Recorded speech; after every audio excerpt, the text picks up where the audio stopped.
I love cinema. Obviously, we're all here because we do. I think that there are certain stories that I'm attracted to, and if I would probably prefer to make a book or a painting on a subject that I was fascinated with than make a film that I wasn't into the story or the subject matter or the motifs. Yeah, I think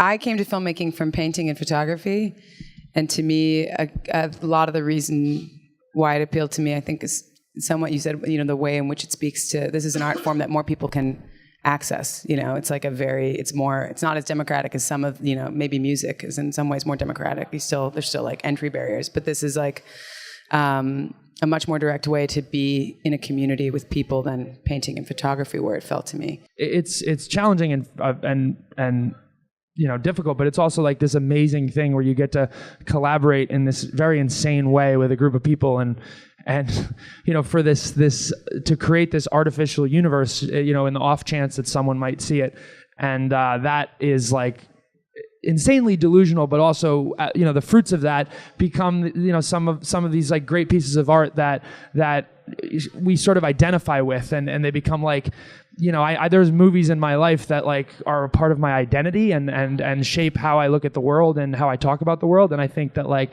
that is a powerful thing.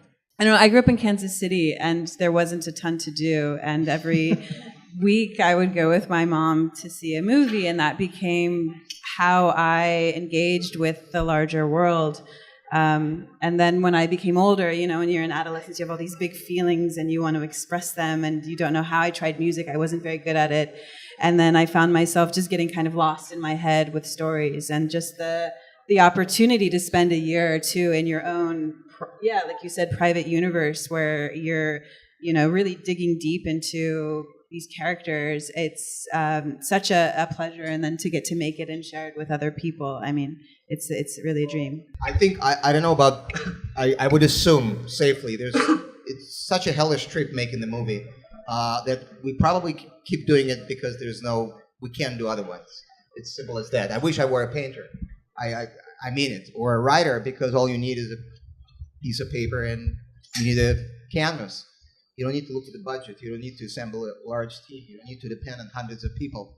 So it's not masochistic at all. It's just what we are. Maybe a little bit. Maybe a little bit, yeah. But that's what we're compelled to do. Just like you said, you mentioned the word chaos. This is very correct. That the world is chaos, and it takes us back to the Greek drama. That was a way of making sense out of chaos, because you walk down the street, you see something, and it's meaningful to you, and then you connect that, which is editing, right, with another thing and before you know it, there is a certain structure in otherwise very chaotic world.